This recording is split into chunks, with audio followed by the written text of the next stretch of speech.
قال يا مشتكي جور الليالي والأيام، لا تشكي الحالة تحمل ألمها. أنا صبرت العمر أعوام وأعوام، والزمت نفسي لا تبين ندمها. ادعس على الشدة تعسه بالأقدام، لا تجعل الشدة تطالق قدمها. احذر تراجع، دوس قدام قدام، وكل فرصة في الحياة اغتنمها.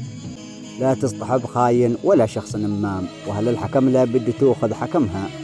يميز الإنسان جوده والإكرام، طبع الأكارم يختلف من لأمها. حافظ على ما جاك في شرع الإسلام، شوف من حرم من رحمة الله حرمها. قد ميزك ربك وأعطاك ألهام، وجعل لك الدنيا كثيرة نعمها. احذر وحاذر لا تقع شخص ظلام، شوف من ظلم أنفس لنفسه ظلمها. واصدع بقول الحق أثنى التكلام، كتم الحقيقة قد كسر من كتمها. ولا يقع لك هرج سيء ولا خام، والناس ديه تحترم أحترمها.